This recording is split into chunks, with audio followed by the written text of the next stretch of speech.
それでは1番をお選びいただいた方、リーディングを行っていきます。今回は夜の妄想夜のちぎりシリーズスペシャル真夏の果実祭第3弾ということで、今回はあの人が感じるあなたの性的魅力についてお伝えしていきます。もうすでにこちらにオラクルカードをたくさん出しています。これがあの人が感じるあなたの性的魅力です。お伝えしていきましょう。まずこの方が感じているのは、一緒にいたいんだっていうことが入ってきています。あなたと一緒にいる喜び、運命の恋のカードが入ってるんですね。これはまさに運命だと、あなたとつながり合うこと、肌を重ねることがすごく大切、大事だと思っていますし、あなたのことを信じています。毎日でもね、一緒にいたい、肌を重ねたいって思うぐらいすごく大切に思ってくださっています。回数も多めなんじゃないかなと思ってますね。あの人が感じるあなたの性的魅力として、いつも一緒にいたい、いつも肌を重ねたい、大切っていうのが一番に入ってきます。あとはあなたのね、いいなって思うところ、自分のそばにいつもいてくれる、温かさや優しさをくれるところなんだっていうね、素敵なところが入っていますね。あと外見のところで言えば、ボディラインっていうのが入ってくるんです。体のラインですね。しなやかな体、しなやかさですね。そして表情が豊か。これは多分行為の最中、ちぎり中の間だと思うんですが、表情がとても豊かで、そしてかつ大胆である。ベッドの中のあなたはとても大胆なんじゃないかという妄想をしていたり、実際に肌を重ねているのであれば、そのように感じてくださっている。そしてあとはあなたのいいなって思うグッドなポイントを抑えてますよっていうのも出てくるんですね。あなたがとてもセクシーだっていうのがね、入ってきています。そしてこちらのカードですね。キスがうまい、あなたのキスが好きとか、キスの仕方とかかもしれないですね。なんかね、ここがね強く出てきているので、これをねすごく言いたいのかなと思います。口づけを交わしたいとか、いつも必ず口づけしてからとかね、この2人のルールとかがあるのかもしれません。そして全体的に性欲強めだなっていうのが入ってきますので、あなたがパワフルな方っていうのもね伝わってきます。そしてこの方があなたが自分のすべてを受け止めてくれるから、だからそこがすごくいいなって思っているし、あなたの体の奥に豊かさを感じるんだっていうのも入ってきます。奥底ですね。体のもう細胞レベルのところで、そこに魅力を感じるとか豊かさっていうのを感じてるんです。だからその奥に潜っていきたいとか、奥底まで絡み合いたいとか、そういうことが伝わってきます。そしてあなたのことを思い出して一人でやってますとか、次のことを考えているんですよっていうのがね入ってくるんですね。一人でも思い出して感じてるんですよとか、あなたを思い出しては馳せる夜を過ごしていますとかね、そういうことが入ってきています。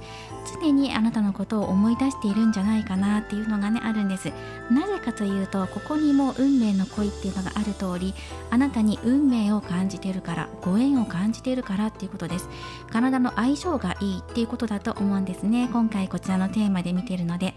それだけではなくてね、心からのつながりを信じ合っているっていうのもあると思うんですね。そしてあなたとこれからやりたいことっていうのが、型破りな方法で試してみたいっていうのが入ってくるんです。そう、なんかね、いつもの2人のプレーから少し外れて、遊び心を取り入れてね、新しく斬新な方法を使っていきながら楽しみたいよねっていうことも考えているみたいです。はい、こちらがこの方が考える、思っているあなたの性的魅力についてお伝えしていきました。今まで到達してこなかった、また経験したことのないところまで2人で行きたいよねっていうのがね、この方のメッセージです。そしてあなたに自信を持ってほしいと、または堂々としてるんじゃないかなっていうのも思うんですが、もし自分に自信がないとか、この方と肌を重ねることができるんだろうか、またはそのような場面になった時に自分は好きなお相手に対して満足してもらえるんだろうかなど、不安定がある方については、そこは不安に思わずね、自信持ったままでいてください。2人のつながり、ご縁っていうのを信じて、そしてあなた自身の魅力っていうのも自信持ってほしいっていうのが伝わってくるので、どうぞ自分の心の奥底に眠っているね、その性欲をそのまま出していってもいいです。このお相手に対してはね、出していってもいいですよっていうのが出てきています。不安材料っていうのもね、消していきましょう。このお相手、あなたのことを考えてね、一人で夜ずっと考えて妄想していますっていうね、濃い妄想をされています。はい、ということで、この後じゃあ2人は肌を重ねる時がやってくるのかどうかっていうところも見ていこうと思います。こちらのカードをね、一旦まとめさせていただきます。いいですね。なんか濃厚って、あなたのことをすごく考えて、もう魅力に心奪われていますっていうお相手がね、そのように感じてるよっていうのが入ってきていますね。はい、では2人の今後について見ていきます。実際に2人が肌を重ね合っていくためにっていうことで、これが実現化するのかなっていうか、そういうところを見ていこうと思います。タロットカードで出していきます。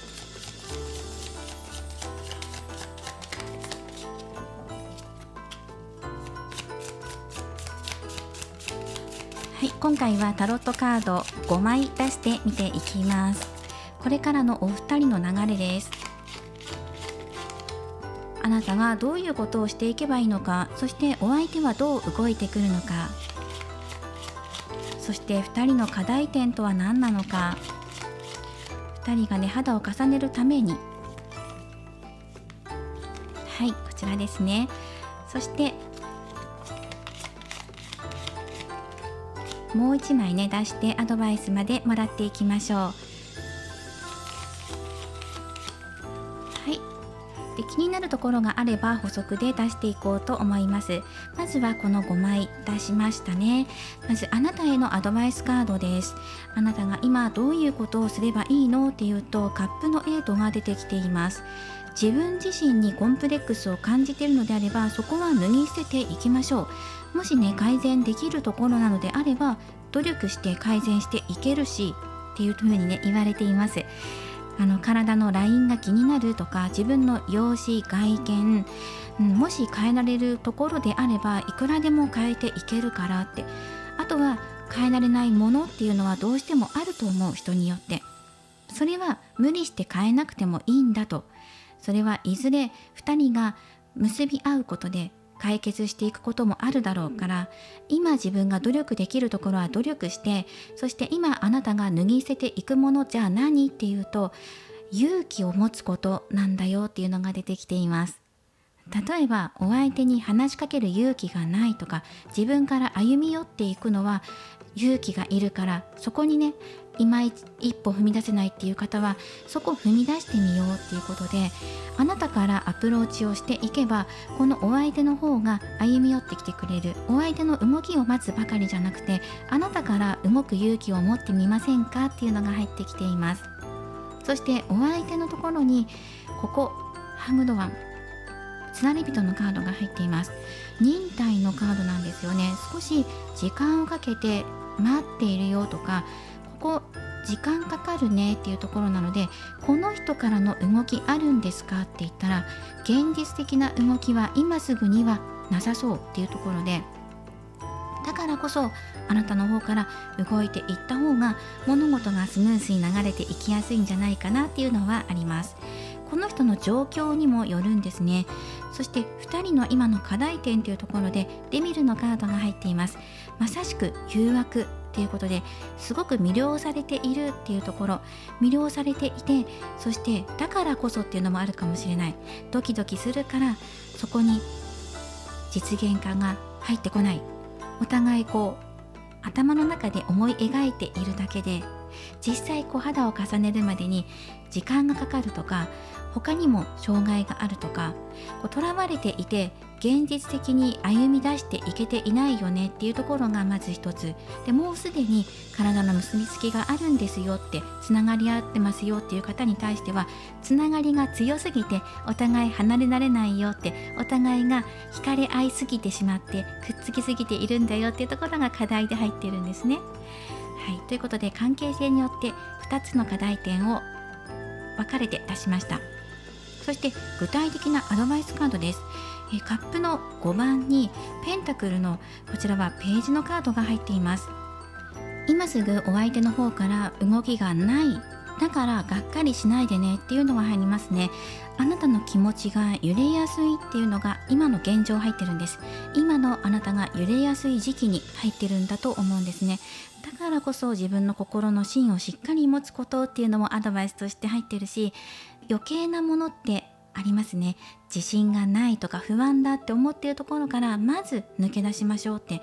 いつまでもね不安がっていてもこの人その状態だと動いてこないので、自分の状態を安定させることにまず一番にねそこを優先させて、そしてお相手がうまく動かないっていうところにとらわれないでくださいって、あまりここに執着しているとこの人が動かなかったからもうダメなんだとか、そこにばかりね集中してしまうので、そこにフォーカスを当てるのではなくて違うところに目を向けていきましょう。もっと現実的に考えて、2人の今の距離感とか関係性っていうのをもう少しねゆっくりと確実に縮めていく方法ってあるんじゃないかなっていうのが出てきてるんですね。具体的に作戦を立てましょうとか、もっとお相手と近づいていくためにあなたが行動に起こしましょうってことですね。言語化しましょう。メールを送るとか、声をかける、挨拶するとか、デートに誘うとか、その距離感によって今できる限りのことを少しずつやってみましょうっていう風にアドバイスカードが出てきています。少しずつ何事も初心を忘れずにね、2人の距離を確実に縮めていこうっていう風に言われてるんですね。この人の動き一つで左右されないでっていうアドバイス。なんだ、動いてこないのか、すごくそれはもうお相手の動きずっと待ってるのにっていうね方多いんじゃないかなと思うんですよ。じゃあ実際あなたはこのお相手に対して動いているの？お相手の動きばかりを待ってるのではないかっていう風にカードのメッセージで入ってるんですね。一喜一憂しているようなそんな気がします。この人が動かないからもうダメだじゃないんだよっていう風にカードは教えてきてくれてるんですね。じゃあこの人が今動けない理由ってどこにあるのかなっていうところで1枚ルノルマンカードでもらっていきます。はい、囚われヘビのカードですね。なんかねねっとりしてるっていう感じがします。この人にまとわりついていてなかなか動きが鈍くなっているっていう感じがするので、足かせになっている何かっていうところですね。動きづらい。そうですね、蛇は嫉妬とかも表すので、このお相手に対してそのあなた自身がねこのお相手に嫉妬してしまうとか、他にいるんじゃないかとか、なんでこの人は動かないんだろうとか、この人っていうところにあなたがすごく集中していて、そこにこうまとわりついている気持ちありませんかっていうのがまず一つ。それは全くもってありませんっていう方だとしたら、このお相手の周りでこの人の動きを鈍くさせているような何か絡んでいるようなものがありそうです。それは人のね気持ちだったりとか、状況っていうのもあるかもしれないですね。なかなか動きづらいような何かねこう絡みついているものがありそうです。じゃあそれをこの方がそこからね抜けていくためにどうしていけばいいのかなっていうところでタロットカードを出していこうと思います。こちらのタロットからこの人が抜けていくためには今必要なこと、あなたがこのお相手にしてあげられることでも構いませんし、このお相手がこの状況をそのもの抜け出すためのきっかけとなるような出来事1枚出していきます。ヒントをもらっていきましょう。はい、節制のカードですね。バランスを保つこと、節度あるお付き合いをっていうのがねアドバイスで入ってきています。そうするとこの方がもう少し動きやすくなっていくでしょう。なので先ほどお伝えした2パターンでお伝えするのであれば、まず一つね、あなたがこの人に対して強い執着心を持っていたり、この人が動かなければとか、この人が動けばとか、この人ありきで物事を捉えている場合は、まずお互いの距離感っていうのを程よいところまで話しましょう。あなたの心の距離感ですね。すごくねお相手のことを気にかけすぎていて執着心っていうところにつながっているのかもしれないから、今一度振り返って程よい距離感で接していきましょうっていうのがアドバイス。そうではなくて、この方自身の環境のことであれば、この方がいずれバランスを保つようになるだろうっていうのが出てくるので、環境で今足かせになっているようなものだから動けないとかっていう理由があるんだったら、そこはうまく馴染んでこれから歩みやすくなっていくだろう、あなたと結ばれるために動きやすくなっていくだろうっていうのが出てくるので、この人の環境が落ち着くのを待ってから動いていってもいいかもしれません。まず今の現状を把握しましょう。どこにとらわれているのか、もう一度見つめてください。とらわれすぎていることはないでしょうか。または過不足になっていることはないでしょうか。どちらか一方が、例えば連絡を多く送っていてとかね、向こうからの返信がなかなかないなのか、または逆なのかとか、今そのお相手がどういう状況にいるのかよく把握しておきましょうっていうのもアドバイスとして入っています。何かね、ここにね絡んでいるものがあるっていう風に出てきているので、あなたの気持ちじゃなければ他のところで障害になっているところがあるんじゃないかなと思います。あなたとお相手の恋路を邪魔するようなライバルだったりとか、またはこのお相手自身がもうそもそもとらわれていて、自分自身を動けなくしているのかもしれないですね。自分自身をとらわれている、自分自身があえてねそうしてるんだとか、自分の心の葛藤からなかなか抜け出せないとか、そういうことです。結果的にはこのお相手が積極的に動くのかといえば、今まずこの1ヶ月程度で見ているので、この1ヶ月、直近1ヶ月では大きな動きとしてはなさそう、ですが、この先動きやすくなる環境は整っていくだろうっていうのが出てきているので、絡みついているものもやがて緩くなっていって動きやすくなっていくのではないかなっていうのが出てきていました。はい、ということで、どちらかというとあなたの方から一歩踏み出してみたらどうでしょうかっていうふうにカードは言っています。失望せずにっていうアドバイスが入っていますね。動きを期待しすぎないように、逆にチャンスを作っていけばいいのではないか、そのような流れになっています。ではこのお相手にアプローチをするのであれば、どのタイミングがいいのかっていうのをトランプから数字と、そしてアドバイスもらっていきます。まずはこちら1枚もらっていく。そしてシャドウキャットのカードからもアドバイスをもらっていきましょう。あなたへ向けた好転アドバイスです。お相手ね、つなり人のカードが入っているので、なかなか動けないなっていう感じがしますね。囚われているんじゃないか。状況的にもあまりフットワークが軽くはない。蛇もいますから、重荷になっているようなものがあるとか、それはいろいろとこの方の状況によってあると思うんですね。これこういうことがあるから動けないとか、今しんどくてとかね、いろんな人からやっかみがあってとか、ひがまれていてとかっていうのもあるかもしれないですし、もともとねこのライバルっていう存在がいるのかもしれないっていうのは出てきています。でもそこにだけね集中してがっかりしないでね。すべてはどんな風に物事を進めていくのかっていうところです。どんな形にしていくのかってところ、目に見えないところや気持ちばかりにとらわれすぎて不安になりすぎないでねっていうアドバイスが入っています。ではアドバイスカードもらっていきましょう。じゃれ合いね、楽しく、そして楽観的にポジティブに捉えてください。明るい華やかなカードが入っていますよね。お相手と遊んでいるんですよね。遊び心を持ってお相手に軽い気持ちでねお話を持ちかけるとか、お誘いするとか、もっとずしっと構えなくても大丈夫。軽い気持ちで今夜飲みに行かないでもいいし、元気ですかでもいいと思いますし、あなたの方からぜひ触れ合ってみてくださいっていうこと。そしてもう一つラッキーナンバーとして8が入っています。8月とか28日、9月の8日など、あと夜8時や朝8時、18時など8のつく日にちや時間を参考にしてください。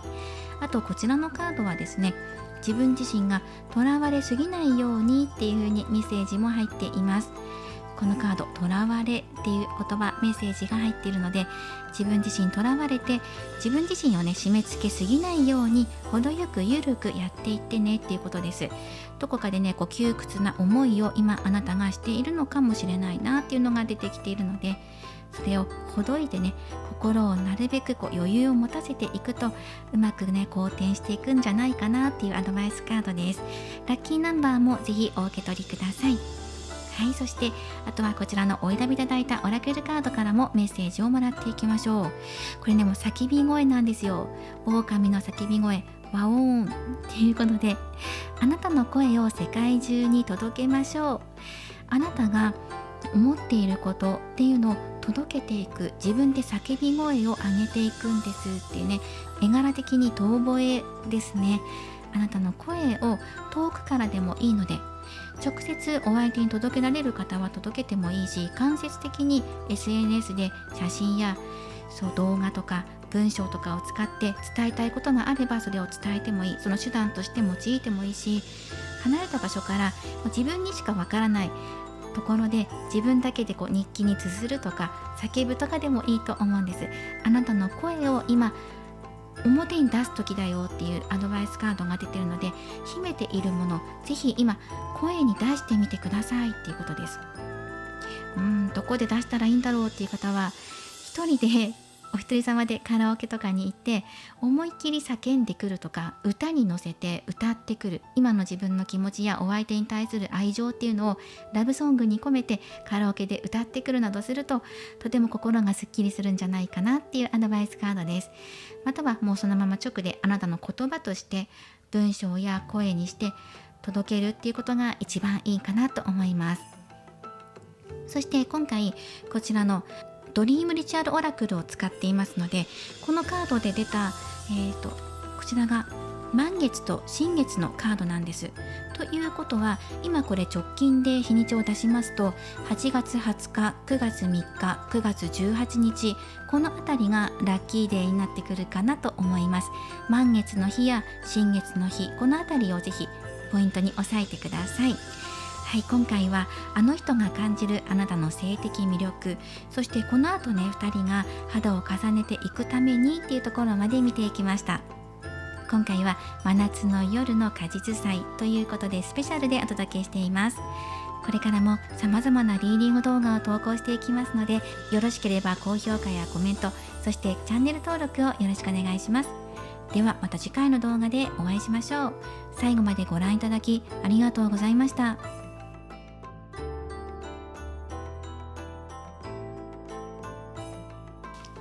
それではこちら2番をお選びいただいた方、リーディングを行っていきます。今回は夜のちぎり、夜の妄想シリーズのスペシャルです。真夏の夜の果実祭第3弾です。あの人が感じるあなたの性的魅力についてお伝えしていきます。でもうすでにこちらにオラクルカードを使って性的魅力出しています。あの人が感じるあなたの魅力なんですが、まずこの好きなお相手なのかな、あなたなのかな、どちらかなっていう感じなんですが、とても癖のある方っていうのが入ってきています。あと多分ね好きなお相手だと思うんですよ。癖がありますねっていうのがありますね。性癖に近いのかもしれないですね。少しマニアックな話になっていくかもしれません。はい、まずあらかじめお伝えしておきますね。まずあなたの浮ついたところがないところが好きっていうのがあります。一途なところ、あなたの一途な思いがお相手に伝わっている。だから他の人とそういうことはしないだろう、自分だけだろうっていう風な、そんな安心感とか、また信頼できるあなたの言動があるからこそっていうところがまずありますね。そしてあなたと自然と触れ合って、その流れで行為に進んでいくんだと、このスムーズな流れがとても良い、好き、心地いいっていうのが入ってきます。自然に触れ合って、そしてこのようにね抱きしめたいっていうのが入ってくるので、2人が肌を重ねることはぬくもりであり癒しであり、だからあなたのことを抱きしめたい、抱きしめてほしい、自然とこのように肌が触れ合うような瞬間、意図しなくても一緒にいると自然と体が近くに寄っていく、引き寄せられるような、そんな不思議な感覚になるっていうのがまず入ってきています。ここまではねすごく素敵なお話になっていくんですが、この後ね少しマニアックなお話になっていくかもしれないので、あらかじめねお伝えしておきますね。そしてあとは復帰っていうカード、バランスとかレコードとかいろんなカードが入ってるんですが、まずは復活、復帰っていう通りに何度も蘇りたいなっていうこと、蘇っちゃうぐらいあなたの性的魅力が溢れてる。魅力的すぎて何度も自分は、ちぎりたい、行為に及びたい、複数回一日に何度もねそういう気持ちになっちゃうんだっていうこと。そして外見的なところで言えば、あなたが小刻みに上下左右とかに揺れている姿っていうのを見るのが好きっていうのが入ってくるんですね。実際に肌を重ねている方であればもうそういうところだと思うし、まだそうじゃないよっていう関係性の方は妄想の中であなたが小刻みに揺れている姿っていうのを妄想されているんです。そしてあなたの体なのか心なのか強さや硬さっていうのを感じています。また艶やかさっていうのを感じているので、どこか体の一部分です。唇かもしれないし、目の潤いかもしれません。艶があるところや硬さが好きっていうのが入ってきますね。そしてこの2枚を見ている限りだと時間にこだわってるなっていうのを感じるんです。それはあなたが満足いくものであるっていうのは確定しています。この方のこだわっている時間なんですよね。だからあなたが、絶頂に達するまでうまくエスコートすることができますよっていうことかもしれないし、その夜のちぎりの時間そのもの、その終わり、最初から終わりまでの時間とか、あと開始スタートする時間帯にこだわっているのかもしれません。総合的にあなたが満足いくものであるということです。そしてあなたとの行為は神聖なものであり、神聖な流れとして行われていくものだというふうにお相手が強くここはメッセージ性を出してくれています。そしてお互いの心を癒し合いたい、温め合いたいっていうところが出ていますし、ちぎり中、行為中にあなたに見つめてほしいっていうのがあるんですね。なのでこれから肌を重ねる人も今も関係性がある方も次っていうのがあれば、ぜひお相手を見つめてあげてください。見つめてほしいっていうのが入っています。そして記録するっていうのが入っているので、この方の癖とか癖なのかもしれないんですが、記録なんですよ。記憶として記録しているのか、何かにこう書き残すとか記録する、レコーディングしているってことなので、そうなんか音声だったり文字だったり何かにねこう起こしているっていう癖があるのかもしれません。メモしている、日記に後から振り返ってこうメモしていたり日記に書いていたりとか、もしかしたら写真とかに収めたいとかっていう方もねいるかもしれないです。時間と記録っていうのがバツンと入ってきているので、これはこの方のこだわりなんじゃないかなっていうのがあります。以上がこの方が感じるあなたの性的魅力、そしてあなたとどういうことをしたいのかっていう願望も含まれています。ではこの後っていうところで見ていきますね。では2人がこうやって抱きしめ合うのはいつ訪れるのかっていうところを具体的に見ていきましょう。そして何か今現時点で課題になるものや障害になっているものがもしあるのであれば、それはどうしたらいいのかなっていうところも見ていこうと思います。時間っていうのが入ってくるので、何かこう時間帯が違うとかね、生活習慣の違いっていうのもあるかもしれません。ではタロットで5枚出していきます。2人が抱きしめ合うまで、ちぎりを交わすまでにできること、どういうことあるかな、お相手はどんな動きを見せてくれるかなっていうところで出していきます。お相手がね動かないっていう結果になるかもしれないんですね。見ていきましょう。まずあなたが今できること、どんなことあるかなっていうところで1枚、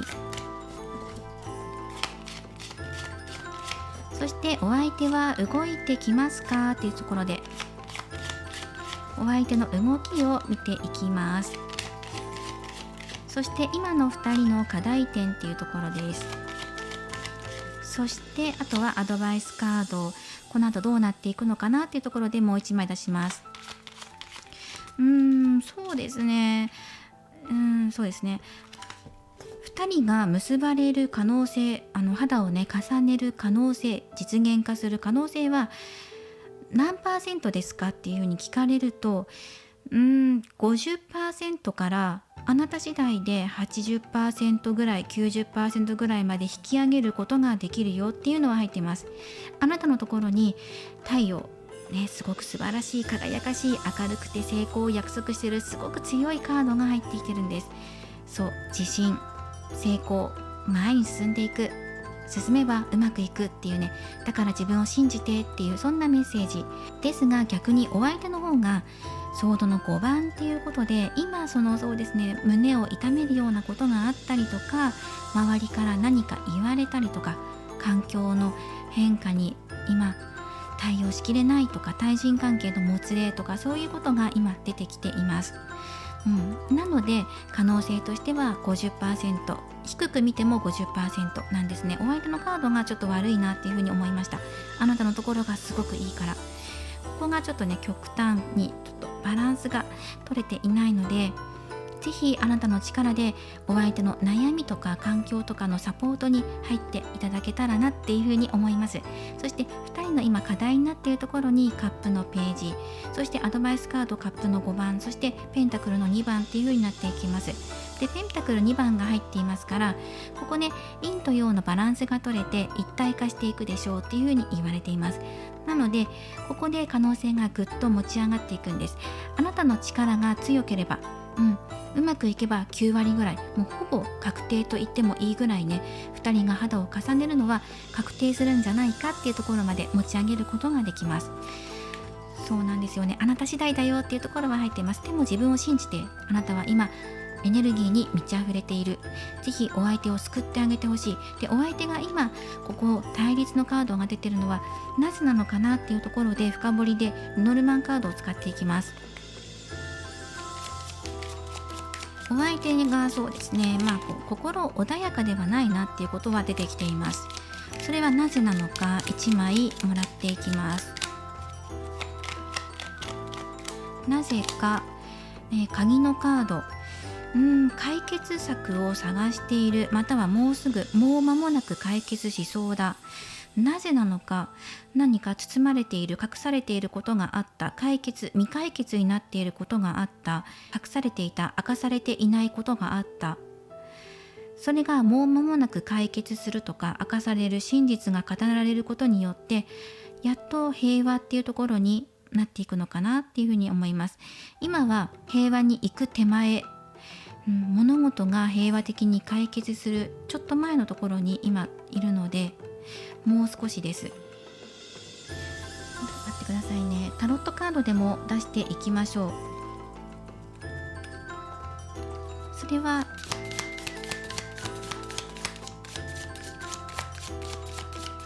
もう少し具体的に見ていきましょう。お相手の心情、あなたに対する思いを出していきましょう。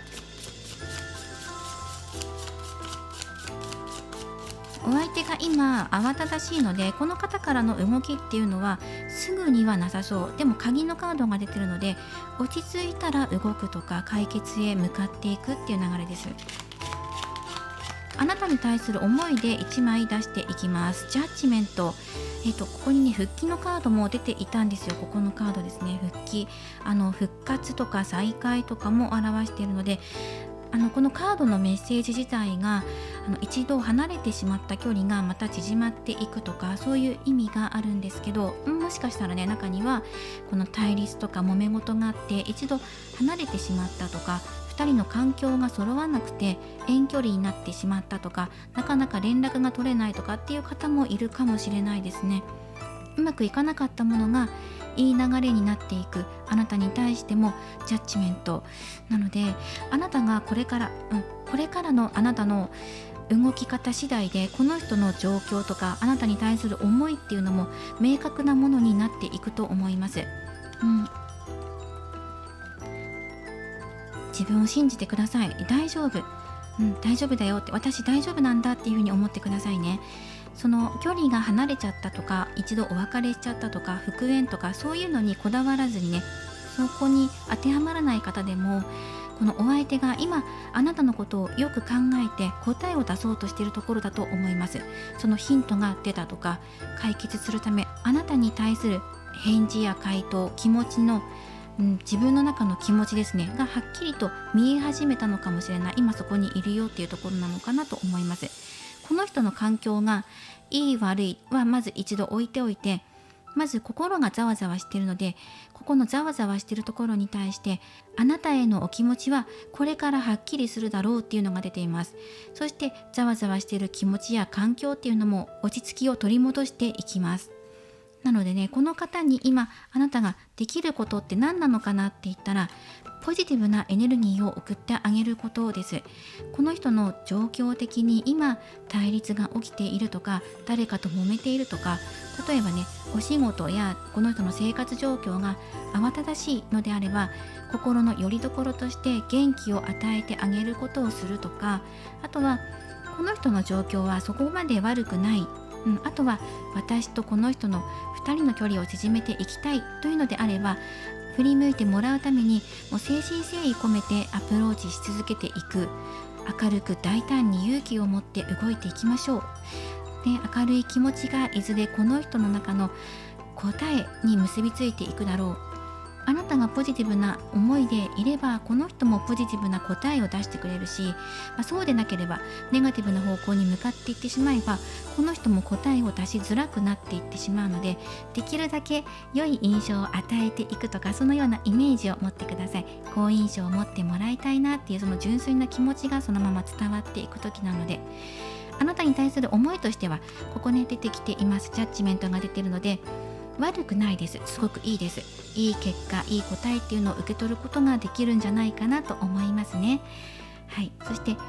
バタバタしていることも落ち着いていくでしょう。そして今の課題点になっているところにカップのページのカードが入っているので、お誘いしてみたらいいんじゃないでしょうかっていう風に入ってるんですね。今この勢いや波に乗って思い切ってお誘いしてみましょう。デート、ときめき、お相手に異性として意識してもらう、認識してもらうとか、ドキドキさせるっていう風にね思ってね、作戦を練ってもいいんじゃないかなっていう風に思います。い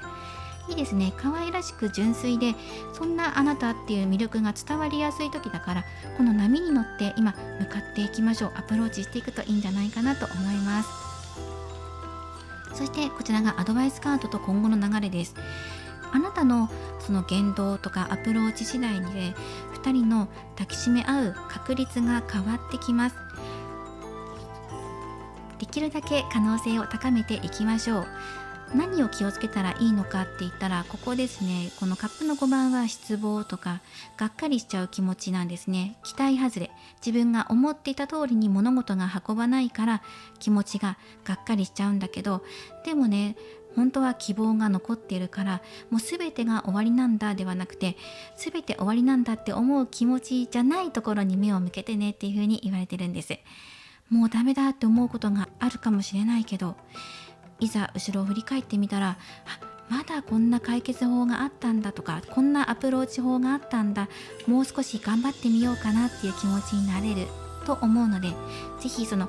明るい方を見て、未来を見てね、歩いていってください。アプローチしてみてくださいねって。そしたら確率がアップしていきますっていう風に出てきています。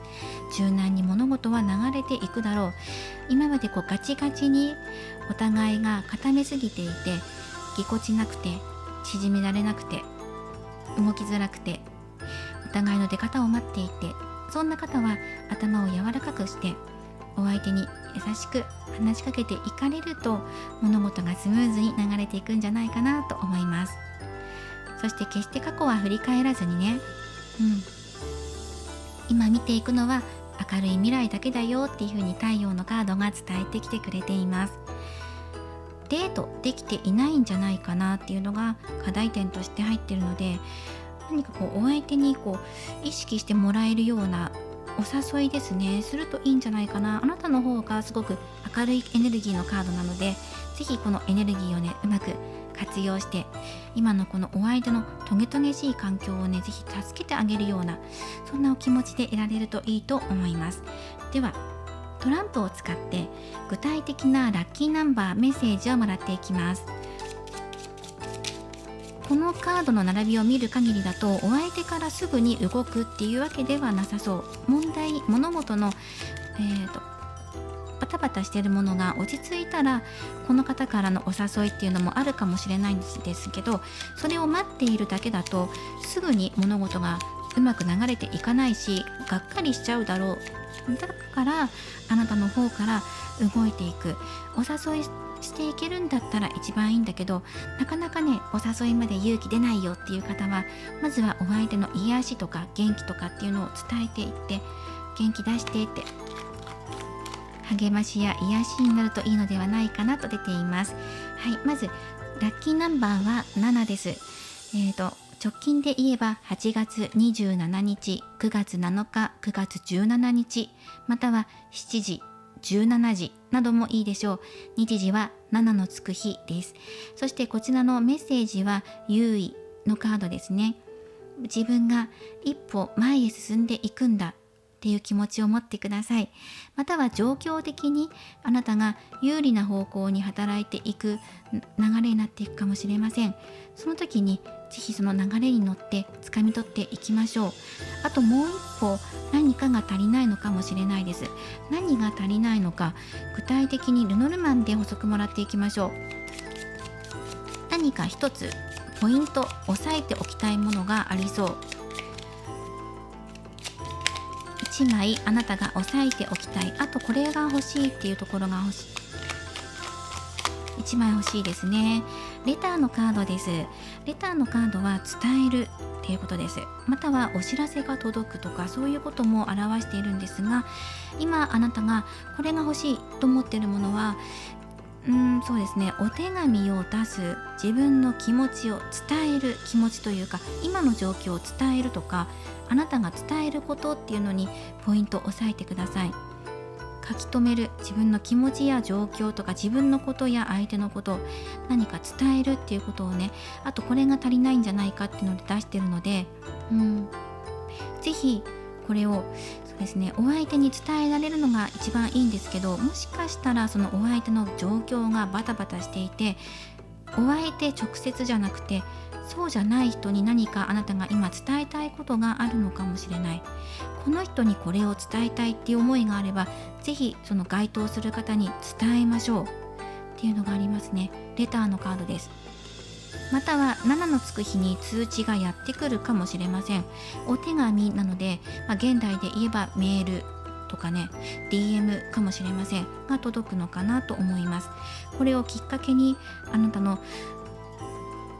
気持ちがどちらかに傾くと思います。通知を受け取って、よし頑張ろう、嬉しいっていうような結果だとしたら、その波に乗ってぜひ動いていってください。で、通知が来て自分の思った通りの通知じゃなかった、がっかりしちゃったっていう時は、がっかりしたっていうのはまず一回受け止めて、ちょっと苦しい、痛いって思うんだけど、またすぐに切り替えてやっていきましょう。がっかりする気持ちだけにとらわれていては次へ進んでいけないので、そうじゃないところに目を向けてねっていうのがあります。ヒントは通知をあなたが伝えるのか、また通知を受け取るのか、どちらかだと思います。7のつく日、時間帯ですね。ぜひこれを参考にしてください。そしてあとはお選びいただいたオラクルカードです。このカードを私はじっくりと見て調べました。いろいろと調べたんですね。不思議だなと思いながら、これはスパイラルを作るっていうカードなんですね。そして季節の流れを感じましょうっていうメッセージなんです。季節に合わせたあなたのお気に入りのものを飾りましょうっていうメッセージなんですが、このスパイラルね、渦っていうのはどんな意味があるんだろうっていうふうに、このカードを見て私が気になって個人的に調べました。そしてこの流れ、右に流れていくこの渦っていうのは季節に沿っているものだそうです。そして渦は魂が永遠の生命に向かって進化していることを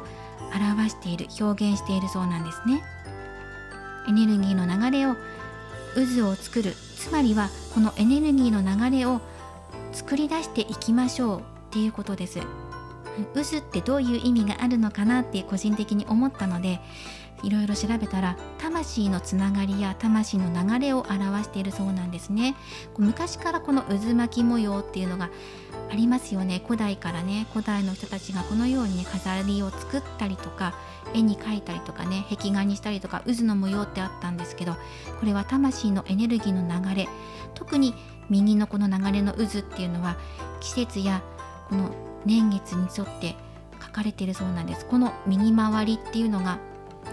命の流れなんだそうなんですね。だからこのスパイラル渦っていうのは季節の流れであり生命の流れであり、そしてあなたがこの今の季節を楽しんでくださいねってそんなメッセージでもあるんです。ぜひこのスパイラルを作ってください、流れを作ってください、生命の流れ、あなたのエネルギーの流れを作ってくださいっていうことなんです。ここで何かひらめいて受け取る方も多くいらっしゃるのではないかなと思います。季節の流れを楽しむのか、それとも今の季節お気に入りのものを自分の身の回りに飾るのか、渦巻き模様をあなたが書いてみるのか、手紙っていうカードもあるので書くっていうこともヒントになってくるかもしれません。この流れをね作ってくださいっていうのがメッセージで入っています。でプラス渦に関しての豆知識といいますか雑学になるかもしれませんが、この知識をね今共有しましたので、ぜひこのメッセージも参考にしてください。不思議ですよね、渦の謎とか、実は渦ってこういう歴史があるんだよってエネルギーの流れなんだそうです。魂の流れ。そしてこちらもペンタクル2番陰陽のマークが出てきましたね。2人は一つになる。陰と陽、陰は女性、陽は男性を表しています。表裏一体とか裏表も陰陽っていう風に言われています。これが一つになっていくんだよっていうことも表しているので不思議だなと思いながら今このカード出して出てきているんですが、このカードが出た瞬間にこの2枚を見て不思議だなって、これも何かのつながりがあるのかなと思いながら今お話しさせていただいています。ぜひこの2枚をね印象付けておいてください。そして7ですね、7っていう番号もお受け取りください。そしてこちらのドリームリチュアルオラクル、こちらのカードは月のサイクルを表しているオラクルカードで、この2番をお選びいただいた方、上限の月と新月のカードが出てきています。なので直近で言えば8月13日、9月3日、9月11日、このあたりもラッキーデーとなりそうです。上限の月と新月、このあたりの期間をぜひ押さえておいてください。今回は夜のちぎり、夜の妄想シリーズ、お相手が感じるあなたの性的魅力についてお伝えしていきました。これからもリーディング動画を投稿していきますので、高評価やコメント、そしてチャンネル登録をよろしくお願いします。ではまた次回の動画でお会いしましょう。最後までご覧いただきありがとうございました。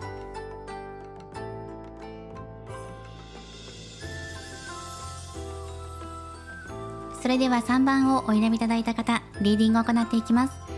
今回のテーマは夜のちぎり、夜の妄想シリーズスペシャルです。真夏の夜の果実祭、あの人が感じるあなたの性的魅力についてお伝えしていきます。こちらもすでにオラクルカードを使って好きな方が感じているあなたの魅力について出しています。早速見ていきましょう。まずすごく可愛い、あなたのことを可愛らしいなっていう風に見ています。そしてどんな状況でもどんな体勢でも一緒に楽しんでくれる遊び心を持った人だなっていう風に感じています。そして甘い上手、可愛くてたまらない、そしてお誘い上手なんじゃないかなって思うんですよ、あなたが。あなたのお誘いにはついつい乗っちゃうんだとか、何でも許しちゃうとか、あなたがね誘っている様子っていうのが伝わってくるので、何度かお誘いしていたりとか、もうすでに関係性がある方なんじゃないかなと思うんですよね。それがそのちぎりの行為だけじゃなくて、例えばデートのお誘いをあなたからしていたりとか、連絡をまめに送っていたりとかするような、そんなね仲なんじゃないかなと思います。可愛らしくて甘い上手な人っていうのがものすごく魅力として伝わってきます。そして中には恥じらうような姿、そして上品さも好きっていうのが入ってくる。でもその一方で実は心の中にね秘めている情熱っていうのがある、垣間見えてるよっていうのもねお相手から見えています。本当は夜のちぎり、行為好きなんだよね、好きなんじゃないかっていうのが入ってるんですね。実はあなたの心の中に激しさとかせき止められない情熱、溢れ出てくる思いや、勢いっていうのがあって、恥じらっているところっていうのもあるんですけど、実は心の中で本当は本能のままに動きたいんだよなとか、ディープな夜を過ごしたいっていう、そんな願いとか思いっていうのもあるんじゃないかなっていうのがあります。そういうところまで見抜いているし、見えているし、またそこもたまらなく好きっていうのが入ってるんですね。両方あるんです。恥じらっていて可愛いなとか、甘い上手でいいなっていうところと、奥底に秘めているこの燃え上がる情熱、どっちも好きっていうのが出てきています。そして心の中に秘めている情熱を持っているからこそ、あなたは果てるまでものすごく強くてパワフルな人なんじゃないかっていうのも思っていますし、そしてあなたが勉強熱心だっていうのも入ってるんですね。お相手のいいなって思うところを熱心に勉強されていたりとか、ちぎりそのものに対してね、あなたが熱心に取り組んでいられたりとか、向上心があるっていうところですね。そういうところもすごくいいなっていうふうに思っています。お相手のことを深く知ろうとしているところ、姿勢だったりとか、どういうところがこのお相手はいいんだろう、いいなと思ってくれるんだろうっていうところをね、隅々見ようとしていたりとか、調べようとする、そんな姿勢もいいよっていう風に出てきています。でそういうところがね、いいんですよ。だから一途っていうのがね、伝わるんだっていうところです。そして最初から終わりまでの一連の流れをとても大切にしているお互いがっていうのがあるんですね。そこの波長が合うのかな。始まりから一連の流れですね。起承転結と言いますか、そこまでが2人が合致していていいなって思えるポイントから、もう最後ね、頂上まで登り詰めて、このジェットコースターのようなね、この流れですよね。上まで登って下がっていってって、あとはいろんなジェットコースターの形があるからぐるぐる回ったりとか、そういうところまで感覚が似ているのかもしれない。この流れがすごく好きなんだっていうところで、中には変化球が見られるっていうのが出てくるので、やっぱり純粋な単純なこの上がり下がりだけのジェットコースターだけではなくて、横に回転したりとか、暗闇の中に入ってみたりとか、そんな変化を楽しめるような2人だっていうのがお相手が感じるあなたの魅力です。そして濃厚な一晩っていうのが入ってきますね。あなたにたっぷりと浸かる、なんかね、ハマっちゃう、沼っちゃうんだっていうのが入ってくるから、虜になっちゃう、一度ハマったら抜け出せない、そんな魅力にあふれた人っていうのが入ってきています。すごく強いエネルギーを感じますね。相手を沼らせる力を持った人っていうことかな。ここから感じるのはそのように感じました。以上がお相手が感じるあなたの性的魅力っていうところです。いいですね。この可愛らしいところも持ちながら、心の中に、情熱を秘めている人、本当はドカッとね、流れるような滝のような勢いを持っている人なんじゃないか。そしてすごくそれは、浸ってしまうような、あと余韻に浸るっていうのもあるので、そのジェットコースター乗り終わった後にね、その不思議な感覚がずっと一日中続いているような、そんな感覚にもなるんじゃないかなと思います。はい、ではここからタロットカードを使って見ていきましょう。今こちらのカードで、じゃあこれから2人が肌を重ね合うためにっていう、実現化する可能性ありますかっていうのを見ていきます。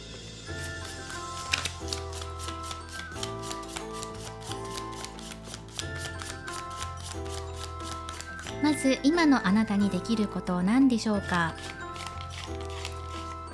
はい、あなた自身が今できること1枚もらっていきます。じゃあこのお相手はちぎりに向かって動いてくるんですかっていうところで1枚。そしてあとは今の2人にとって課題になっているところっていうところで1枚。そしてこれからどうなっていくのかっていうところとアドバイス、合わせて2枚ここはもらっていきます。で、以上の5枚見ていって、で、必要であれば深掘り、詳細さらに出してみていきます。まず今のあなた、どんなことができますかっていうところでカップの3番です。そしてお相手のところなんですが、こちらは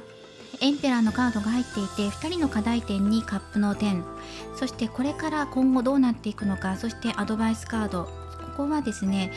ソードのナイトにカップのページのカードが入ってきています。では見ていきましょう。まず今のあなたができること何かなっていうところで、楽しい気持ち、喜びっていうところを表面に出していきましょう。前面に押し出していきましょう。そのお相手と一緒に楽しいことをする、デートするっていうこともいいですし、それがなかなか難しい、2人で会えないっていう方は、仲間やお友達みんなを巻き込んで一緒にお相手と過ごすことでもいいと思います。とにかくお相手とコミュニケーションを交わす時間や、そして一緒にいて楽しいなって思ってもらえるような時間を提供する。そしてまず何よりも自分自身が楽しいって思えることが一番大切だよっていうことが出てきています。今このワクワクする気持ち、会いたい、話したい、触れたい、そんな気持ちを純粋に思って、楽しい楽しいってことをね、出し続けていきましょう。お相手エンペラーのカードが出てるので、すごく安定しているし、なんかこの内に秘める情熱といいますか、自分の目標を掲げているところがあると思います。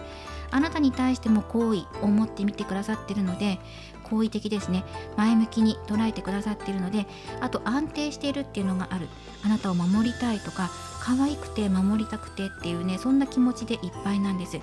今2人が両思いとかお付き合いしている方であれば、あなたを守り抜いてエスコートしていきたいっていう気持ちがすごく強いですし、安定したお付き合い、楽しいお付き合いをしたいっていうのがもう前面に出てきているので、安定しています。これが片思いの状態であれば、今2人が友達のような関係性とか、またそれに向かって2人の距離が縮まっている最中なのかなと思います。お互いが前向きでポジティブで、そしてお互いのことを考えていて距離を縮めようとしているっていうのが出ています。仲良しをアピールしていきましょう。そしてこちらですね、今の課題点っていうところでカップの点です。もう少し時間が必要かもしれません。時間というのはコミュニケーションを交わす回数とか時間とか、短時間で濃厚な時間を過ごしてもいいですし、少ない密度で何回も回数を重ねてもいいですし、もっと2人で共感性を高めていけたらいいねっていうところが出てきています。あとは仲良く、このまま仲良く続けていけたらすごくいい、今すごくいい状態だって実感してらっしゃる方は、この状態を継続していくことっていうのが一番いいです。全然マイナスなカードが何もないので、今の状態を続けていくこと。何か不安なことがもしあるなっていう方は、そのお相手と距離を縮めるにあたって絶対にね、ここね、マイナスな気持ちを持たずに明るい気持ちでお相手と接してください。そしてこの不安を解消させるためにコミュニケーションを交わして、お互いの気持ち、お相手がどんなことが好きなのかな、趣味は何なのかな、どういうところがいいのかなって、好きな本に対しても、例えばミステリー小説が好きなのかとか、どんなものが好きなのか、どんなジャンルが好きなのかとか、そういう細かいところまで把握していくように仲を縮めていけるといいんじゃないかなっていうアドバイスカードです。でもこう見ているとね、2人が仲がいいなっていうのが伝わってくるので、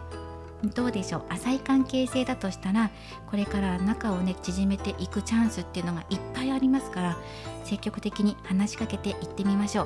う。お相手を頼りにするっていうのもいいので、こういうところわからないんだけど教えてくれるとか、そういうこと言うとすごくね、頼もしい存在、あなたに甘えてもらうと嬉しいみたいですね。なのでそういうお相手の心をくすぐるようなこともいいと思います。ではこれからどうしていこうかっていうところなんですが、まずね、ソードのナイトのカードが入っているので、もう積極的に動いていきましょうっていうことですね。狙いはもう定めていますよね。お相手のハートをつかむために動きましょう。あとはなんか楽しいことっていうのがもう全面的にあなたの方で出ているので、その調子で大丈夫っていう風に背中を押してくれてる気がします。不安に思ったり勇気が出ないっていう方いますか？今その自分がどういう風にアプローチしていこうかとか、お相手と楽しい時間を過ごしていてすごく満足だとか、そういうことが伝わってくるんですが、あんまりねこう後ろめたさっていうのを感じないんですね。不安とかね、そういうことを感じないんですが、いかがでしょうか。もしあなたの気持ちが今落ち着いていて、明るくお相手に向かっていますっていう方は、ぜひねそのままの気持ちで続けてみてください。不安だっていう方のために1枚カードを出しましょうか。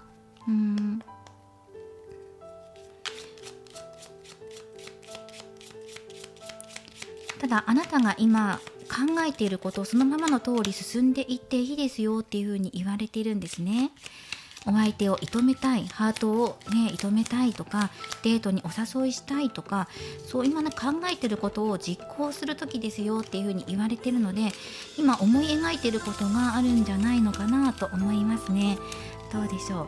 何か気をつけるべきポイントとして、または不安材料を取り除くポイントとして1枚出しておきましょう。はい、熊のカードです。そうですね、まず熊のカードっていうのはパワフルとかパワー、権力とか、あと守るっていうのも表してるんですね。ここはね、そのお相手と、そうだな、お相手を頼るっていうのが一番ベストなアプローチ方法なんです。お相手ね、頼られるのが好きな人だから、特にあなたに頼られると嬉しい。ここわからないから教えてとか、ここ手伝ってくれるとか言われるとすごく嬉しいと思うので、そういうところをくすぐってあげるといいと思います。で、逆にお相手にこここうなんだよねとか指摘したりとか注意したりとか、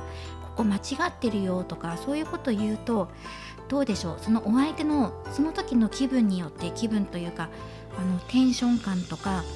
その時の状況によってはあまり言われたくないって思う方なのかもしれないし、なので状況を見極めて、どちらかというとね、頼られる方が嬉しい。で、私を頼ってって言われるとそっちじゃないなっていうふうに思っちゃう可能性があるので、強いて言えばですよ、強いて言えばお相手を頼る方を選んでいくといいと思います。私の方に頼ってきてみたいなことじゃなくてね、お願いっていう風に言われるとすごくいいのかなと思いますね。パワーバランスっていうところで、お相手にぜひトップでいてほしいっていうのがあるから、王様のカードが出てるので、この方をキングとして、そしてあなたがそこをくすぐっていくとすごくうまくいくんじゃないかなと思いました。だからといってあなたが我慢するとか、お相手を持ち上げて自分の気持ちを抑えるとかではないですよ。このあたりはね、うまくやれるんじゃないかなっていうカードが出ていますね。もし欲しいって言うのであればっていうところで出しました。または今不安のある方っていうのは、ここね、熊のカードっていうのがあるので、何かに支配されるのが怖いとか、そこが不安材料に支配、権力っていうのが関わってくるかもしれません。圧ですね。あなたに何かを任せようとしている人がいるとか、責任を押し付けようとしている人がいるのかもしれない。お相手とのお付き合いにおいて、例えばグループ交際しようっていう時でも、あなたに負荷をかけてくる人がいるかもしれないので、そこは注意が必要かなっていうのはあります。でもうまくかわしていけるよっていうのも出ているし、お相手とこれから先ですね、もういいカードが出てるので、あなたの思う通りにまず進めてごらんって、楽しい気持ちをお相手と共有すること、そしてそれをそのまま進んでやってごらんっていうことですね。デートを重ねたりとか、お話ししたり LINE のやり取りしたりとか、そういうこともすごくいいよっていう風に、いい流れだよっていう風に言われています、ね。なので安心してここは進んでみてください。あとはですね、ラッキーナンバー出していきましょう。こちらのトランプからラッキーナンバーを出していきます。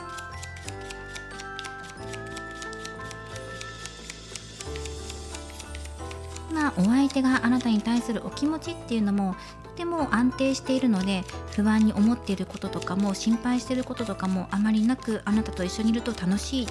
もっと知りたいなとか、いろんなこと前向きに考えてくださっています。なのでうまくこの後ね、行くんじゃないかなって、この後の流れもいいので実現していく可能性も高いです。ぜひここは積極的にお誘いしてみてください。そして具体的なラッキーナンバーをもらっていきます。13ですね。13、直近で言うと8月の13日、もしかしたら投稿が過ぎてるかもしれない13日、あとは23日、でも13なのでね、9月13日とか13日後、13ですね、13時ですね。このあたりがラッキーナンバーだと思います。で、まさにここリーダーを表すカードですね。これはお相手を指しているかもしれないなと思いました。すごく強いカードでリーダー、これも皇帝のカード、キング、王様のカードなので皇帝のカードだから、まさにお相手にリーダーシップを取ってもらうとか、あなたがお誘いするんだけど具体的に決めてもらうのはお相手とか、デート行きませんかって誘って、よし行きましょうってお相手が答えてくれたら、具体的にどんなところがいいか、どんなところがいいってこの人に決めてもらう。なんか頼られてる、嬉しい、いろいろ考えちゃおう、どんなデートだったらあなたが喜んでくれるかな、そうだ水族館に行ってみないとか、この人の方であとは引っ張ってくれると思うので、お誘いしたらあとはお任せするっていう方法もいいかもしれないですね。13っていうのがラッキーナンバーです。そしてお選びいただいたオラクルカード、こちらからメッセージをもらっていきましょう。新しい挑戦を楽しみましょうっていうカードです。葉っぱに願い事を書いて船にして、川に流すっていうねカードなんですね。願い事を紙に書きましょう。葉っぱに願い事を書くっていうね、そんなおまじない願い事をかけるっていうカードです。そしてそっと水に浮かべるとか川に流すっていうのがいいですね。それはその自然に行って川とかね、ちっちゃい流れとかがある場所に行ってそっと流せるんだったらいいんですけど、近くになかなかないよっていう方は、お家のお風呂の中で浮かべるとか、洗面所に水をためて葉っぱを浮かべるとか、そういうことをしてみてもいいかもしれない。または頭でイメージして綺麗な葉を拾ってきて、そこに願い事を書いて頭の中でふわっと流すようなイメージをしてもいいかもしれません。願い事をぜひ書いて、そしてその流れに身を任せて、あとは楽しみましょうっていうことです。具体的には新しい挑戦をすること、そのこと自体を楽しみましょう。まずこのお相手とのお付き合い、今楽しんでやってくださいねっていうメッセージです。今回は夜のちぎり、夜の妄想シリーズ、あの人が感じているあなたの性的魅力についてお伝えしていきました。そして今回はこちらのドリームリチュアルオラクル、こちらのカードが出てきていて、こちらのカードを使っていますので、こちらが2枚とも全て上限の月が出ているんです。なのでこの上限の月のあたりがラッキーチャンスとして捉えてください。時期で言えば8月13日、もし過ぎていれば次が9月11日、直近の上限の月の期間はこのあたりです。なのでこの期間のあたりっていうのを目星をつけておいてください。上限の月、こちらもラッキーチャンスです。では今回も最後までご視聴いただきありがとうございます。これからも様々なリーディング動画を投稿していきますので、よろしかったら高評価やコメント、そしてチャンネル登録をよろしくお願いします。ではまた次回の動画でお会いしましょう。最後までご覧いただきありがとうございました。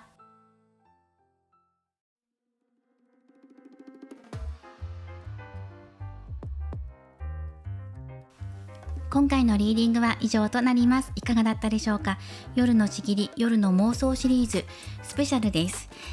真夏の夜の果実祭、あの人が感じているあなたの性的魅力についてお伝えしていきました。中にはマニアックなメッセージ性のあるものもあったかもしれません。いろいろ3選択肢それぞれ分かれていきましたが、いかがだったでしょうか。ということで今回はプチ3択占いをルノルマンカードから行っていこうと思います。で今回はラッキーチャンスやラッキーデー、そしてラッキーナンバーとかも出していきましたので、そうですね、何について3択で占っていきましょうか。少し切りながら考えたいと思います。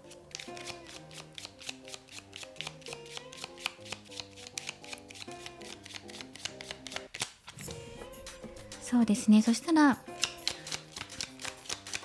今のあの人のお気持ちっていうところで、今この瞬間のあの人のお気持ちっていうところで出していきましょう。選択肢と関係なく左、真ん中、右とどれか1枚直感でお選びください。今のあの人のお気持ち、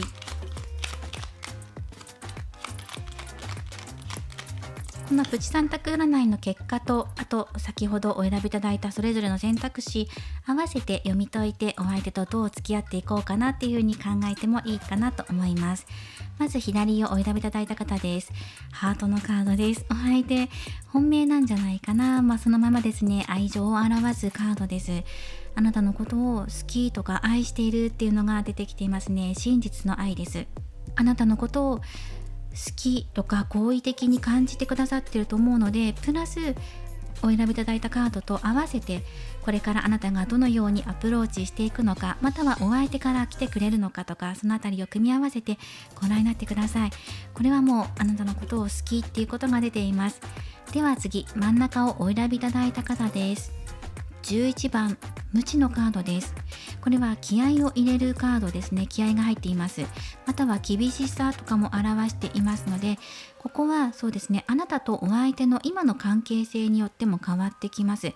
あなたに対してお相手が伝えたいことがあるとか、でも本当に何か伝えようとしているのであれば手紙のカードが出てくると思うので、ここね、あまり喧嘩したくなく平和的に過ごしていきたいなとかだと思いますね。または今ちょっと補足でもらっていきましょうか。怒ってるまではいかないんですけど、何か不満に思ってることがあるのかもしれない。またはもう本当に強くあらねばいけないってお相手が思ってるのか、何に対してって、もう一つね、キーワードもらっていきましょう。これトランプを使うんですけど、トランプの中のキーワードもらっていくので、数字は関係ないです。はい、これですね、レビュー、評価に対して満足いっていないよっていうのが出てきています。あなたがお相手のことをどう評価しているのかとか、評価っていうのは、これは好き嫌いとかね、友達とか職場の人とか、その関係性とかっていうことに対してね、納得いっていないよってことを表しているのかもしれない。例えば好きっていう気持ちがうまく届いていないのかもしれないし、あとはお相手が今の関係性において満足ではないんだってことを伝えたいんだと思うんですね。どうなりたいのかっていうのは、どうなっていくのかっていうのはまだ先のことはわからないんだけど、現状には満足いっていないよ、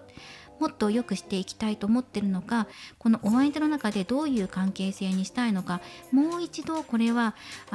伝えてほしいなとか、